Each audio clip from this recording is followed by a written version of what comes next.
Hey, it's Unique History Channel.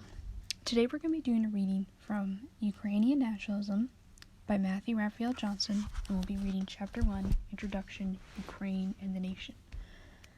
God has created nations and peoples. The individual as a unit has no social meaning, since the individual in isolation is doomed to extinction. The community is more important than the ego. The person is not the individual, but the specific manifestation of the community and its adherence to natural law. The individual is the willing ego, while the person is a citizen, father, husband, worker, etc. The person begins his formation in the family, and through it is educated such that he becomes a contributing member of the social whole. The whole does not negative the family, but continuously manifests it on higher and higher planes, until it reaches its apogee in the nation and faith.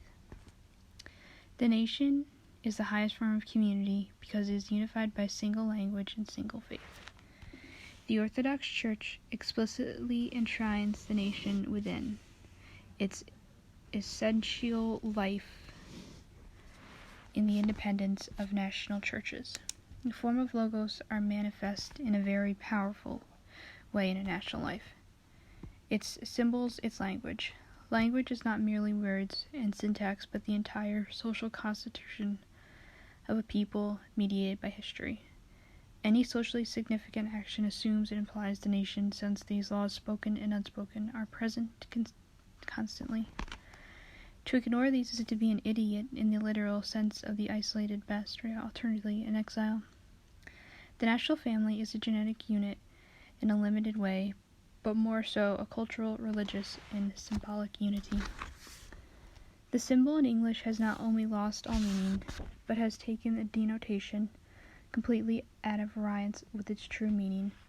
The symbol is the closest man can get to a direct apprehension of the form.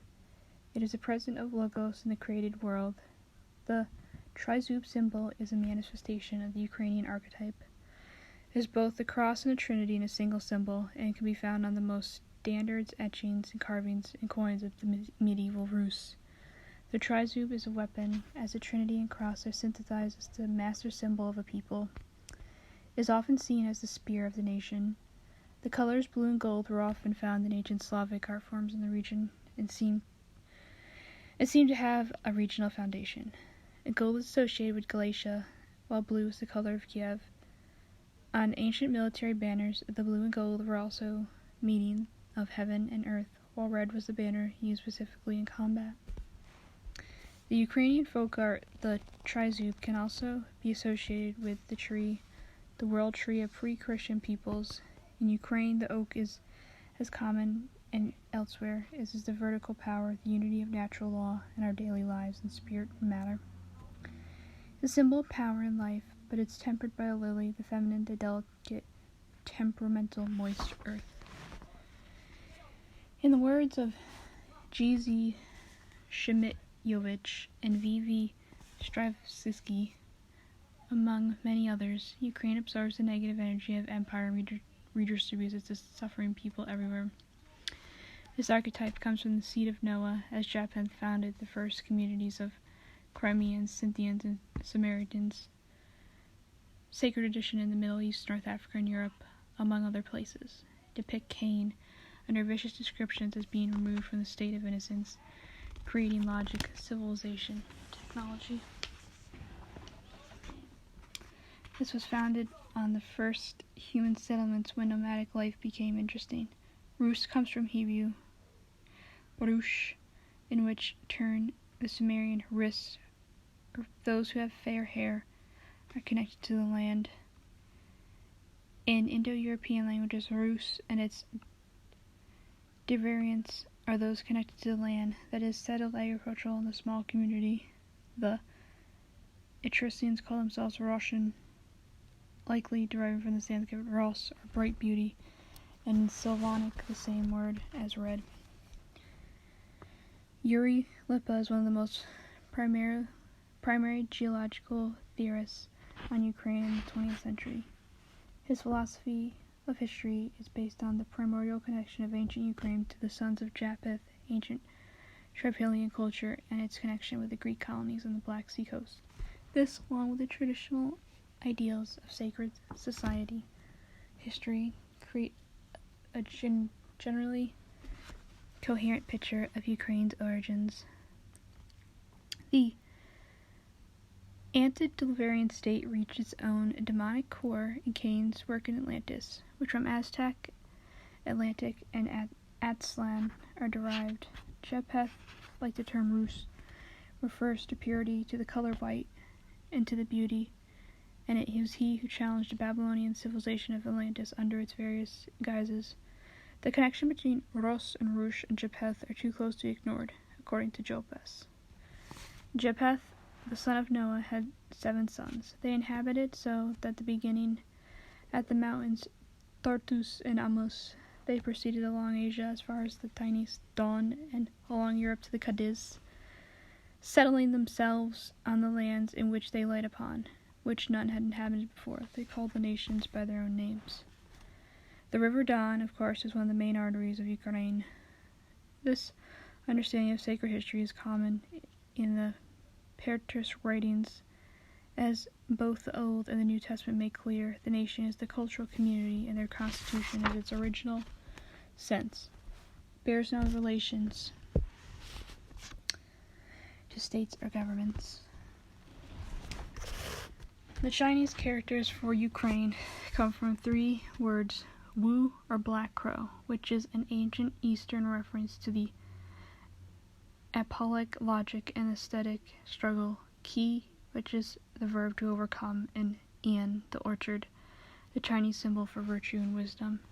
Confucius uses the orchard as a symbol of the righteous man. The orchard was also used in Chinese medicine as an agent of the equilibrium to keep the contending forces in the human organism in balance. The word Ukraine in the Sanskrit language derives from Ukashia, normally translated as mound, in the traditional sense of the primordial act of creation. It is closely associated with the egg, Eden, and the fertility brought in about wisdom. Ukashia is the prototype in the world's soul.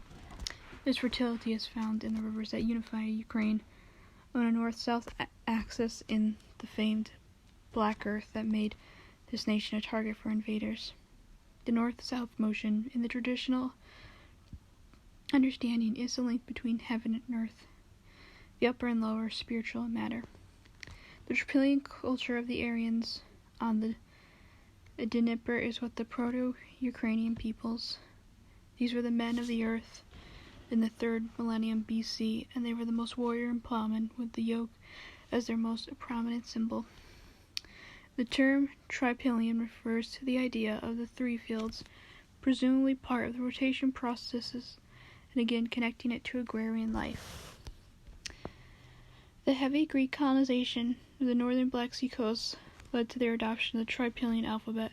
Those Proto-Ukrainian people also influenced the Equestrians in this way and soon drove them to Italy, taking this ancient alphabet with them. Libya's argument that Greeks began to colonize much of the Black Sea coast as a way to avoid the rocky and fertile land of their ethnic home. The city-states founded on the Black Sea include Sinope, Trebizond, Amis, Istros, Trias, Odysseus, Arius, and Chalcedon, all major trading cities. The river and today's Ukraine were essential conduits for Greek grain and fuel. The Greek forests had been exhausted, so looking north to their Black Sea positions, the rest of Greece imported wood, beef, fish, leather, and linen from Ukraine. The connection of the Ukrainian core lands and the Black Sea tightly connected that ancient country to the Greek city-states. The Trypillian culture was, in Lipa's view, on the border of the Bronze Iron Age. It was founded on a river-trading agricultural people with well-developed legal and social system. The Proto-Ukrainians in Galatia were a Dinaric Adriatic people, descendants of the Black Sea Greeks. He concludes Ukraine is a southern Greco-Slavonic nation, more part of the Mediterranean culture than the northern Russian forests. These Dinaric types were taller, with wider faces and larger skulls than the northern Russians. Between 650 BC and 300 BC, Roughly, the Tripolian culture featured settled agriculture, copwood jewels, homes of wood and clay, often 2 stories with geometrical patterns found on nearly all Ukrainian aesthetics. The largest settlement was about 15,000 people with strong class stratification. As an Irishman, this author would be remiss if he did not mention that much of this ancient culture was Celtic. Yuri Lipa made a great deal out of this concept, using it to prove the foreign nature of Ukrainians was very different from Russians or Poles. In the village of the Bolshev, Celtic artifacts have been found in sufficient amounts to show it was not random travel. It was fully Celtic civilization on Ukrainian soil. Celtic graves exist by the hundreds in Ukraine, and tons of artifacts proving beyond doubt that there was a strong Celtic connection with the Tripolians and early Proto-Ukrainian nation. The ancient settlements deriving from the Black Sea Greeks show the Celtic sun, cross, and swastika as clear evidence of the ethnic connection. Lipia and others argue that the Ukrainian skull is larger and Ukrainians have slightly bigger heads on average than Russians. Russians have flatter noses with a great protrusion of the upper lip. There is a slightly greater upper eyelid crease as well. All of this related, but very different people from those imperial agents who claim them as possessions. Ukrainians are more Nordic and fit into the same phenotype as Alpine and Carpathian. All human beings are mixtures of proto-ancestors of Noah, but this mixture is what determines one group as distinct from the next. Languages unify this group and hence intermarriage. Following linguistic lines create a primordial nation. Keep in mind that genetics is only part of the equation, is not identical with culture or tradition. The idea of a nation is one of the most abused, misunderstood, and manipulated words in humanities. The nation is not a state, not a government, not the ruling class. These are often the most dodged opponents of the nation. The only usable concept of nationalism that avoids contradiction is the ethnos, the ethnic group with a firm foundation in history that distinguishes itself from foreigners.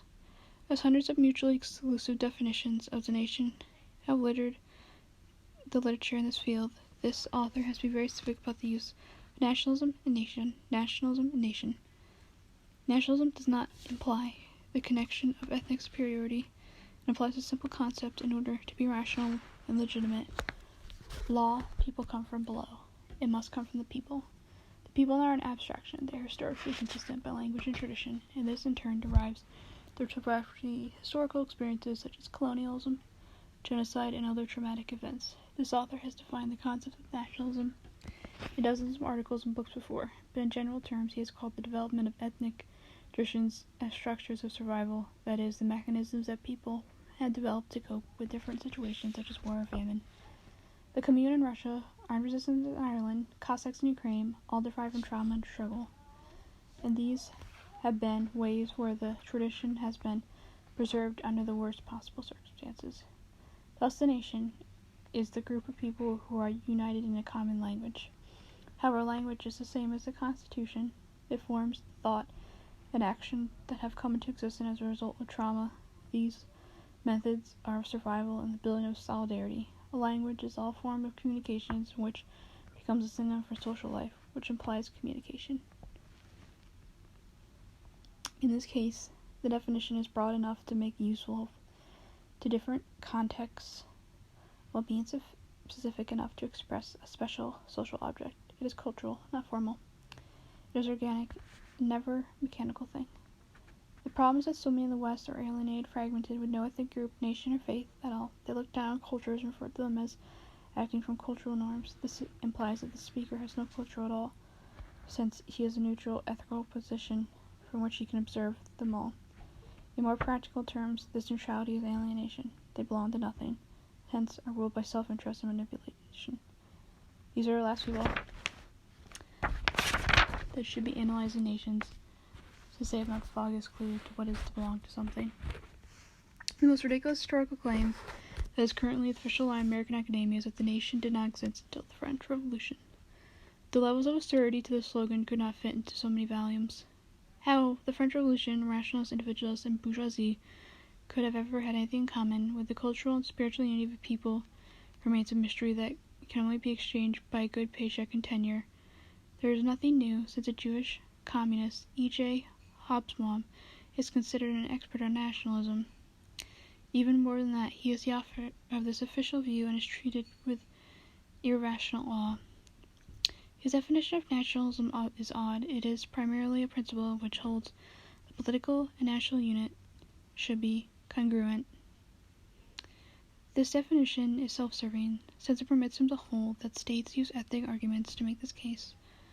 This means that forcing those within its borders that are not of dominant nation is justified. This definition isn't honest, and for other reasons. First of all, it implies something he denies, namely that there is a national unit that must predate the political. Second, it permits him to focus on the state and taking these elite opinions as identical with the nation. Third, since states are often products of almost arbitrary historical events, treaties and war, there will always be a lack of congruence between these two entities, only of which one is admitted to exist. There is a common one, showing that it is, in fact, the official view is in connection with the continued prejudice that states are really nations. Regardless of this official nonsense, the nation is usually at war with the state. States are the products of modernity, nations are not. From Ireland to Japan, from Kiev to Nigeria, ethnic groups most animated by religion have been defending themselves, their core ideas, their origins, and their distinction to the outsider as long as human beings realize they need each other to survive. This history is complex, but reducing these all to some quantifiable cause is inexcusable laziness. Okay, thank you.